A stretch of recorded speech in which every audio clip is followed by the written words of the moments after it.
Hey everyone, welcome to the College Football Rundown. I'm Woj, And I'm Wall. and we have made it past championship week into bowl prep week here, Wall, with I guess I should say the Army Navy week, considering they play on this week every year. Yeah, Army Navy, if you're going to throw something on that game, I don't know that I will, but I can guarantee you this. We are going to talk about that football game during this episode. Excited for it, but I'm more excited for the Bulls because, that's where I take home my money on a yearly basis. Gotta love them. Yep. I want to see the props on flyovers. I mean, that's what I would bet on in this game. I've been pretty good with flyovers, so I bet props. I did not win this game last year in flyovers, but yeah, I'm sure it'll be better than what was the Michigan Ohio State game before championship week had a just commercial jet flyover. It's got to be better than that. A commercial jet? What is that? Yeah, they had I don't American know. Airlines Boeing Yeah, 747. they It's had like like a 737 just fly over. I'm just like, come on, boys and girls, let's get it together here. they probably showed the logo on that plane too. They got it for free for advertising. Gotta love it, Woj. Capitalism. All right, moving on. We got DraftKings from last week. We did our captain's showdown for the Big Ten championship game, and it was a doozy as far as points go. I bet you can imagine. While JM Doof did end up taking it was 74.40 points. Surprised there was that many points to be had, but he did take Blake Corum as his captain's pick, which is I tried to. I just really couldn't make it work. But now that I saw his roster, I probably could have made it work. I got big pick points out of the Michigan kicker Turner, and also got Johnson, the wide receiver from Michigan as well. Got some big points. It was a fun year overall, though. Wall, we had some good fun. I did not win, but I did come close. I had a chance there, Wall.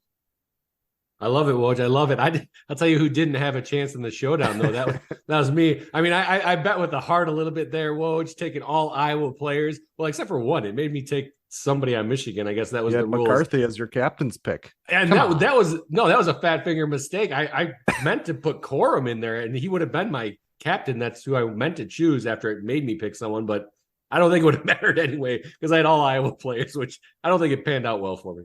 Yeah, I feel like my captain picked him pretty decent. I had the tight end from Iowa, Ostrander. Scored eight. Yeah, Ostrander. Yeah, he scored 18 points. Didn't have a touchdown. If he would have got a touchdown, it would have had more points than Blake Corum, as far as captain picks go. So, I just didn't come through. It is what it is. It was a tough game. Yeah, to get points. I mean, we should have done it on that Washington Oregon game, Woj, because that was a good football game. Washington's lucky number is 3, Wall, because they just keep beating Oregon by 3. Again, beat Oregon 34-31. Overall, good game from both sides. I feel like Washington got out to the hot start there, which put Oregon kind of on their toes, and the game kind of then relied so much on Bo Nix and just making plays happen. Well, absolutely. I mean, Penix, he took over that game, Woj. He looked like, Yeah. I mean, I expected that Bo Nix was going to be the better player coming into that football game. Not just myself, Woj, the Heisman voters, they thought that Bo Nix was going to be a better player going into that game. But let me tell you, Penix played some football. I did not expect that outcome. Was not happy. Made a live game bet on Oregon at one point, plus 180 straight up on the money line. Obviously, I did not win that. What are you going to do, though? When Penix plays out of his mind like that, Oregon's going to have a tough time beating that football team. Yeah, I mean, I guess either quarterback at that point, but Bo Nix did have a great game as well. It's just, again, Washington got out to that hot start, and you're on their tails the entire game, and it's just tough to come back, especially when they have a player on the other team playing so good, and their receivers are playing good, and their line was playing good, but. It is what it is. Washington does end up beating Oregon, and they are the Pac-12 champions. They will be going to the college football playoff as ranked number 2. We'll get to the full rankings a little later, but Liberty did take down New Mexico State for the Conference USA title. Wall, I didn't watch this game. I don't know if you did. No, I didn't catch it. It was on Friday night, too, along with that Oregon game, Michigan, or Washington game, I should say. I didn't catch it myself. I saw the final score. I saw that Salter had an amazing game, 2 touchdowns, north of 300 yards passing. I mean, when your quarterback is playing that good, when you have a football team that, just hasn't lost a game all year, let's remember that. We're talking about goose eggs on the schedule. This Liberty football team has not lost a game all year. They take down New Mexico State, a team they're going against that has 4 losses. Hey, they took them down handily. They deserve the win. And I think maybe later in the episode, you might have something interesting to say about Liberty if it were the next year. I do. I guess people can probably already guess it with that little hint, but yeah, we're going to talk about them a little bit coming up here. But Bama handles Georgia Wall. I'm actually not too surprised on this one. As much as I'm a Georgia fan and not an Alabama fan, that Auburn game scared me just with how they could handle a mobile quarterback. And though Milton didn't really beat them too much with his legs, I think he opened it up enough, and he showed us a lot more with his arm than I've seen all of this season be able to do in that game. And they beat Georgia 27-24. Wall. Yeah, they came out with a good game plan. I didn't expect that Alabama was going to win this football game. I really hope they did not win this football game. They came through. I mean, yes, I understand that Alabama's offense was clicking, doing pretty well. They only scored 27, but I think they moved the ball when they needed to. They controlled the clock a little bit. They kept the ball out of Carson Beck's hand to some degree. He still threw north of 200 yards, 243 yards total. I mean, Isaiah Bond, this kid came out of, in my opinion, I know he was good throughout the season, but he came out of nowhere. He's just, making great plays in big games. You got to love that for Alabama. Well, I think a lot of this is early on in the season. Well, for one, they didn't have a run game, Alabama that is, and now they've started to get something working there, especially with Milroe. But I think their offensive line and Milroe are starting to work on the same level. They're understanding like what their quarterback is and how he moves and what he does and his timings, and I think that's helping out. I think it's making Bama a better team. I actually think this playoff is going to be really good because I do think Bama is a much better team than that first time they played Texas. And I think they're one of the better teams in college football as of right now.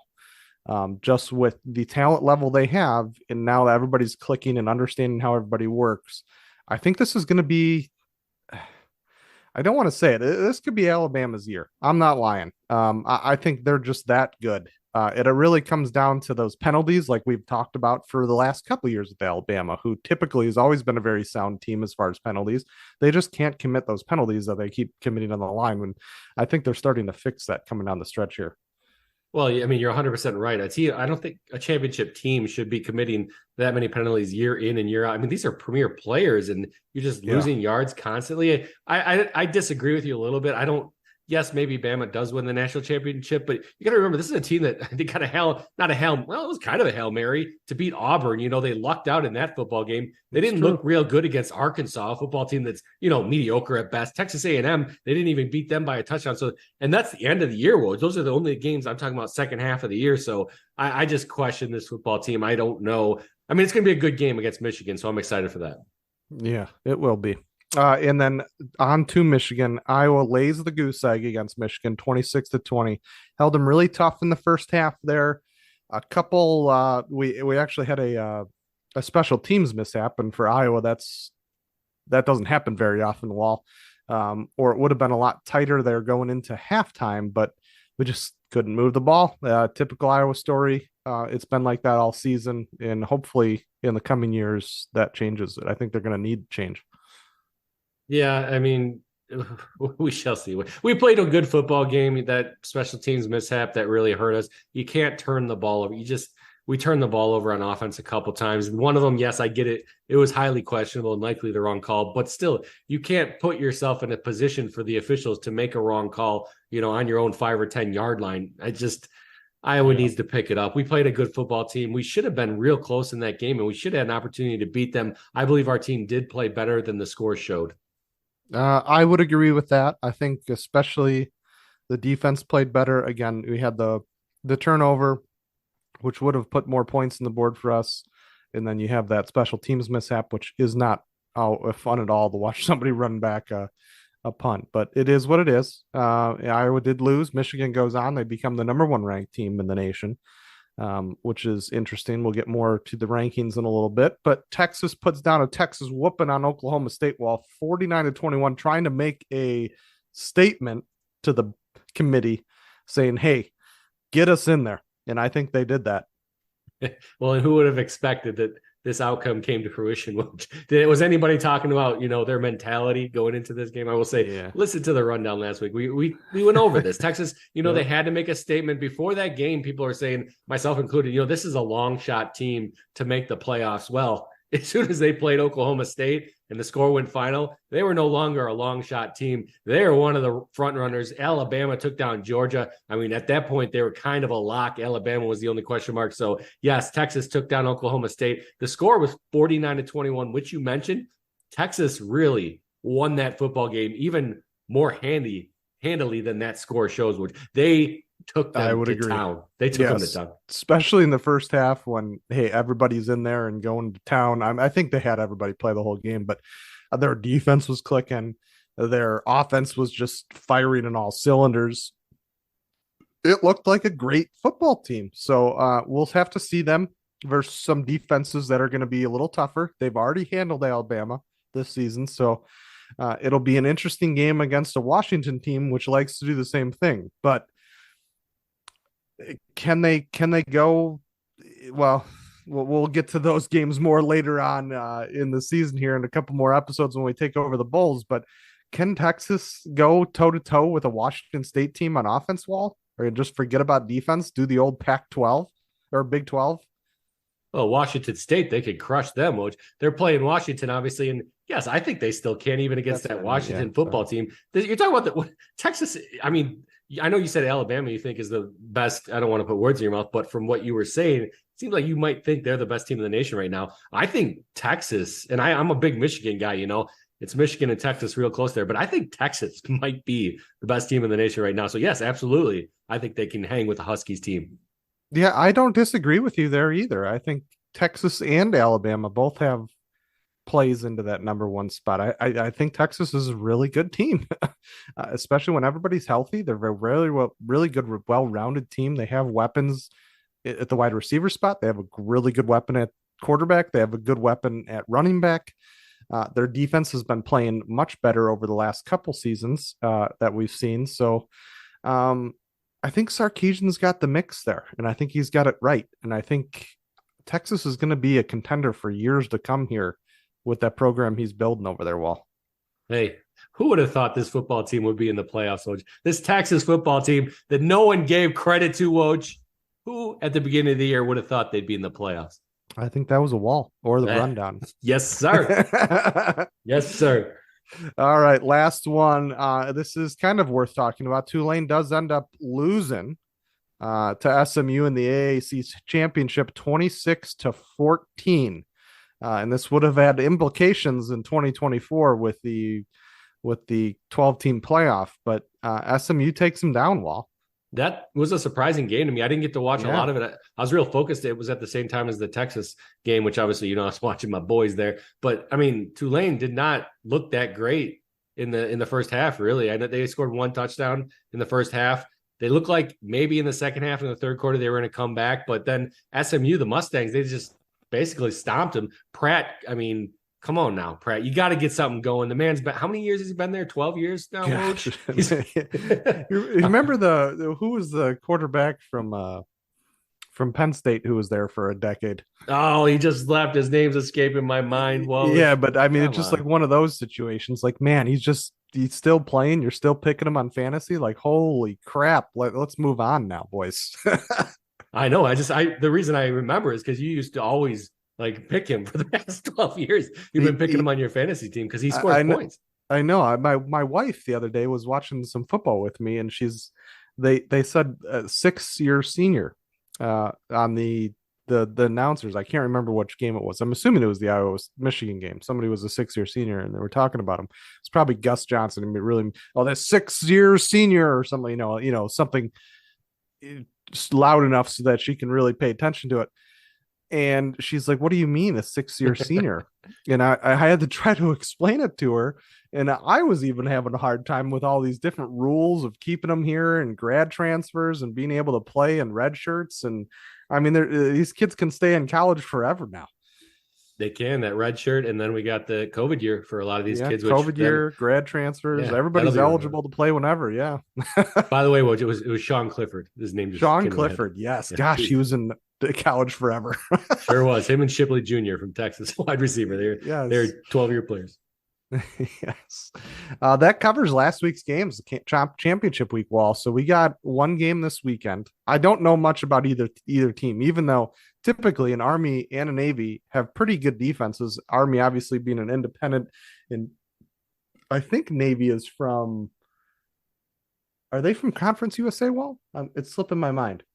No, they are not. Navy is from American Athletic, AAC. AAC, you're right. They're from the AAC.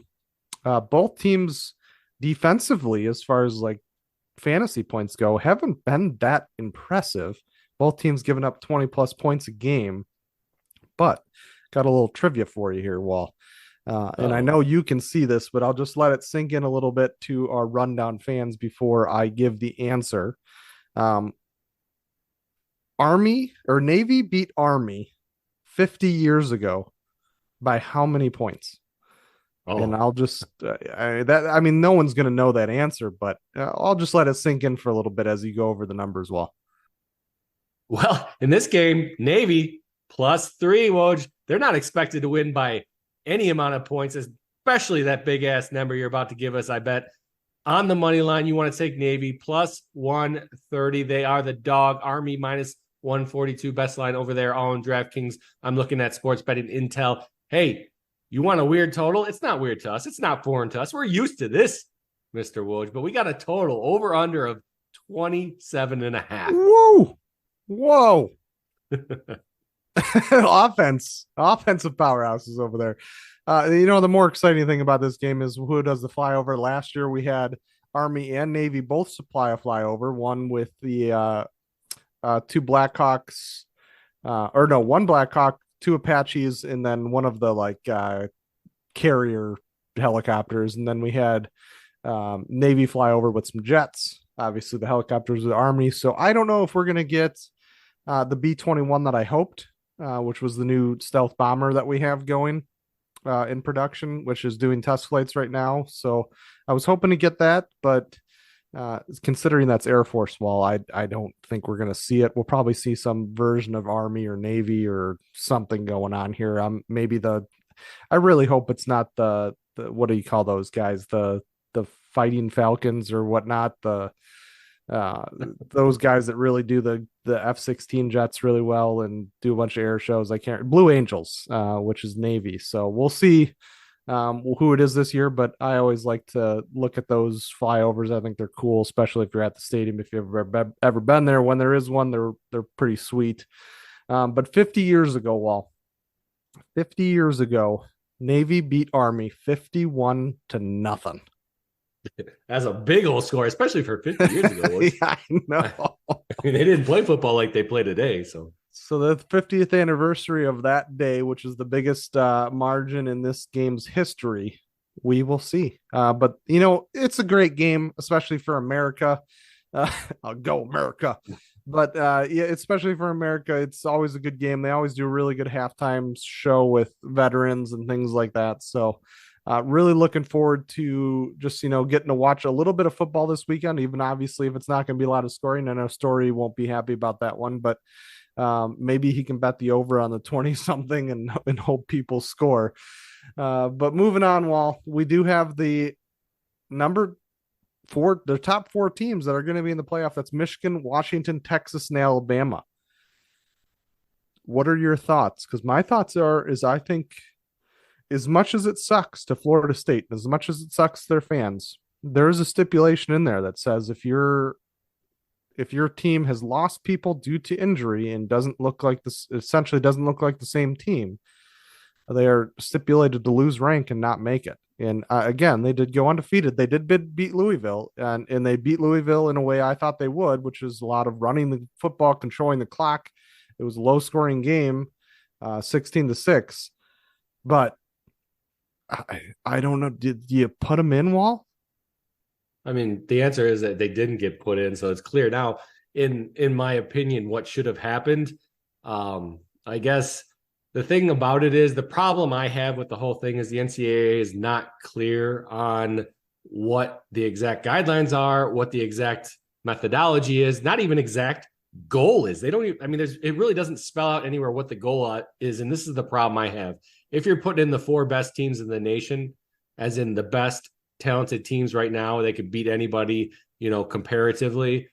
Florida State is by no means one of those teams. It's not even close. They might not even be top 10 without their quarterback, Mr. Travis, who's sitting out. So if you're going off of that methodology, and that's the way it should be, which I personally don't think that's the way it should be, but then I could see Florida State being left out because they are not one of the best four teams of the nation.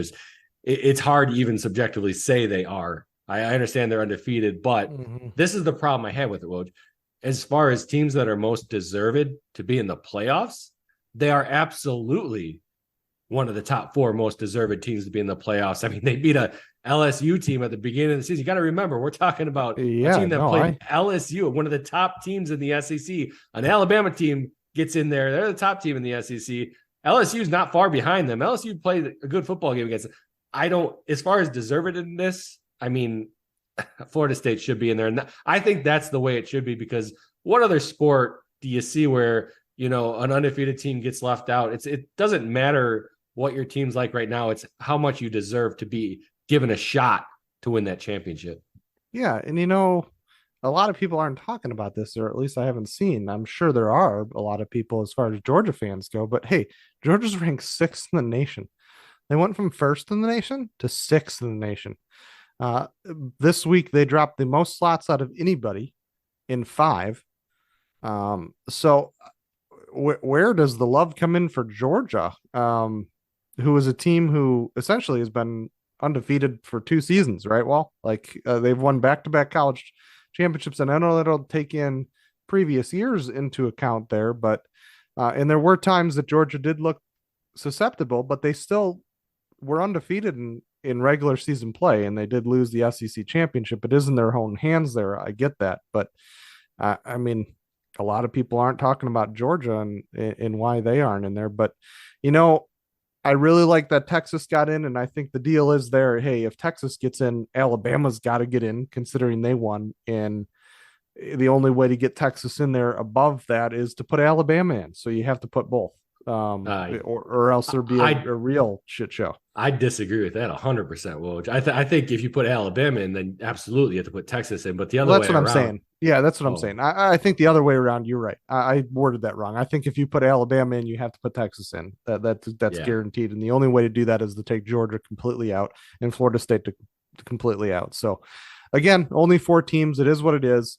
The 12 team won't essentially help anything, because there's still a team there sitting at 11 that is likely going to be on the cusp line in 11 and 12. And then how do you deal with that? So, I don't know. There wasn't much movement other than that. A couple of the teams that lost went down. One, Louisville went down. One, Iowa went down. One, Oklahoma State went down 2, which they deserved considering their loss total there, 49-21.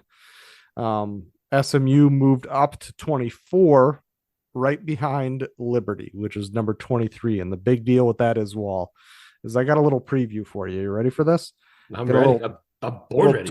2023 12-team playoff, what it would look like, who's playing who, and who has the buys.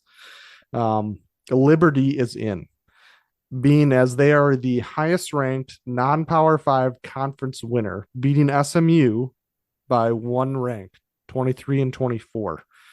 Tulane definitely would have been the highest ranked. They probably would have been somewhere in the 20 range if they would have beaten SMU, and they would have been in. But SMU did beat them, so they are now non-ranked. SMU moves in from being non-ranked to number 24, but Liberty holds them off at number 23. So here's how it goes. In one bracket, you're going to have Florida State and Liberty playing each other, and the winner of that team plays Alabama. Well, you have Georgia, Ole Miss playing each other. Winner of that game plays Texas. You have Penn State, Ohio State playing each other. Winner of that plays Washington. And you have Oregon and Missouri playing each other. And again, the winner of that plays Michigan. Now, I know that the playoff committee before has shifted teams in the top 4 to play against each other. And what would be the ample matchup for the fan, at least, but that's what they say. It's for the fans. I want to know if that same stipulation is in for this situation, because again, you have two SEC teams playing each other and two Big Ten teams playing each other to get to the second round. And I'm not sure that that's what would happen, but that's one question I would have. I don't know if it's written down somewhere, but it would just be weird for a Penn State, Ohio State team to play each other again, even though it'd be a great game, or a Georgia Old Miss to play each other as they're both in the SEC, even though I don't think they played each other this year because they're in, no, they are on the same side. So they did play each other at some point, did they not? Georgia Ole Miss. Yeah. I don't remember the game. I mean, I'd have to look that up too, but yeah. Well, they should have played each other because they're on the same side. Yeah, I'm they looking are on the right same now. side. Yeah, they played 52 to. That's why we don't. Okay. See, and that's the problem with it. Like, you're given this 12-team playoff. Well, and I mentioned it even before this came up last week, Woj, before I knew about what this was going to be. What did I say? I said, yes, there's always going to be that argument between who's the 10, 11, 12 team that should get in. But now another argument comes into place. Who should be ranked where, because matchups become a huge thing. Now you got this Georgia team that, they're not even in the playoffs, and they beat this Ole Miss team by, 100 one week, and they're going to be playing them first round of the playoffs if what you're showing me is correct. Well, Ohio State is playing Penn State, who I think very highly of this year. I think they're one of the top 5 teams in the nation. I think they're sitting at that 5 spot probably. So I mean, just looking at the total score at the end of the day, it was a lot tighter between Penn State, Ohio State than Georgia Old Miss. That's for damn sure. Exactly. So there has to be. I know they have a lot of leniency with how they can rank once they get the top 4 in as the current structure stands. They have a lot of leniency with how they can match them up. They can actually put a higher ranked team, a team they think is better below, to create a more regional matchup, or a matchup deemed more favorable to the public, I think is how it's worded. I would assume that will carry through till next year. So I would think you would see something like Ohio State, Ole Miss, Penn State, Georgia. I think that's how they would structure it.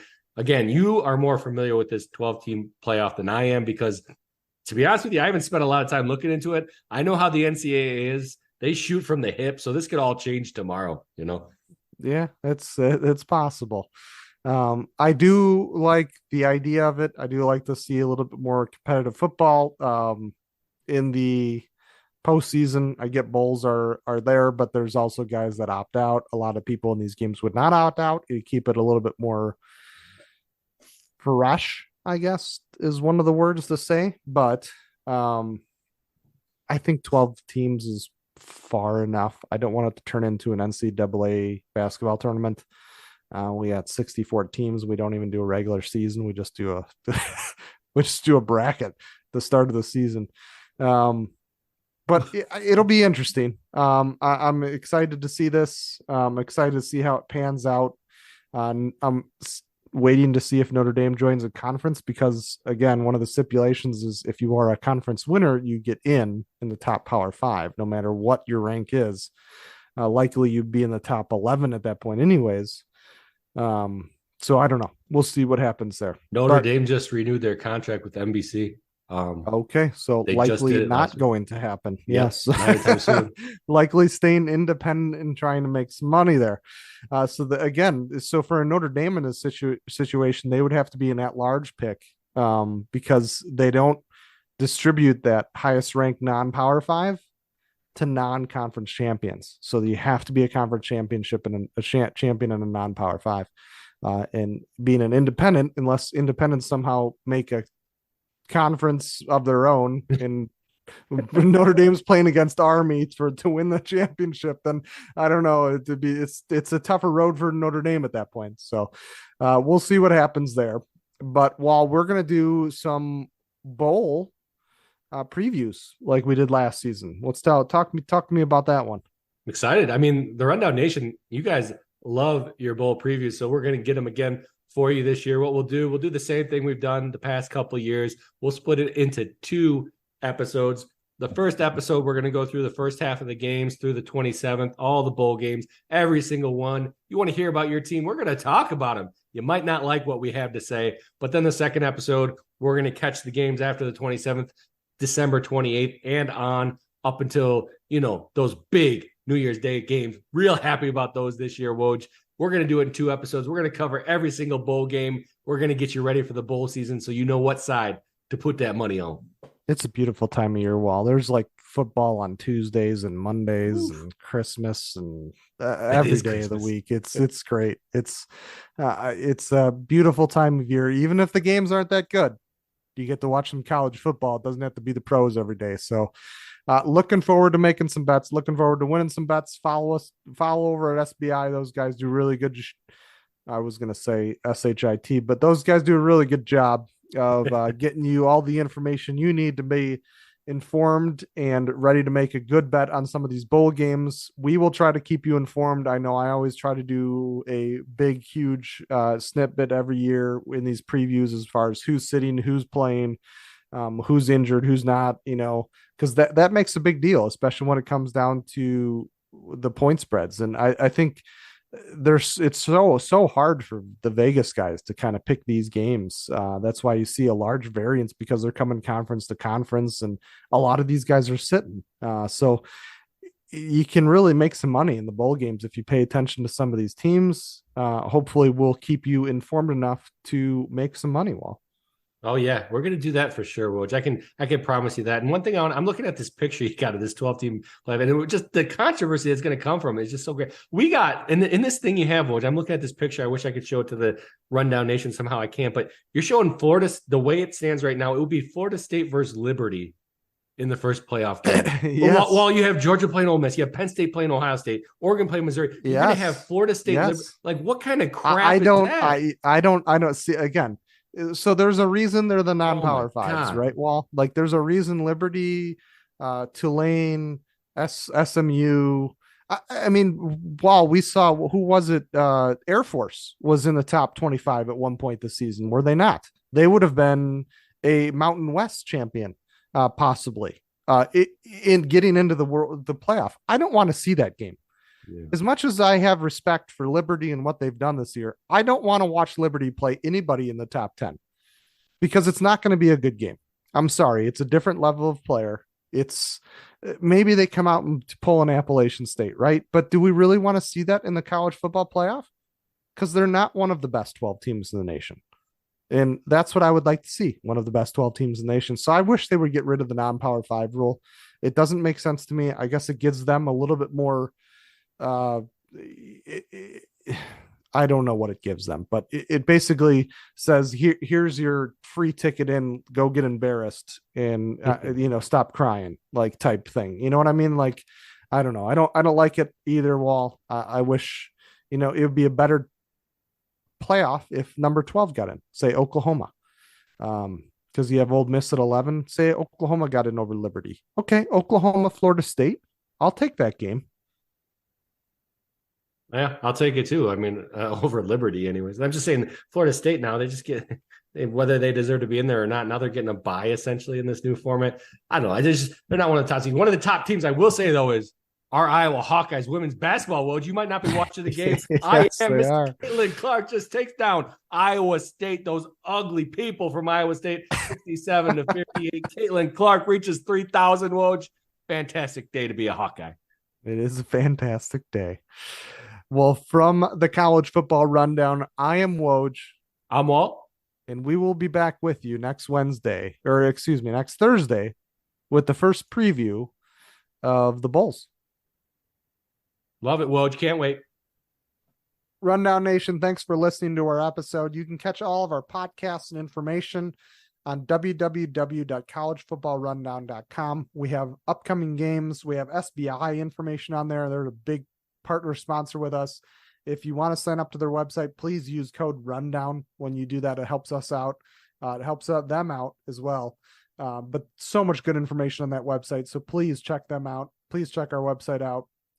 You can catch us on Twitter at WWCFB. Our Instagram is college_football_rundown. Please take a look, take some time. We do our weekly DraftKings League, so make sure to get in on that. All the information for that is on our website. Other than that, I'm Woj. And I'm Walt. And we are now definitely out. Thank you for listening.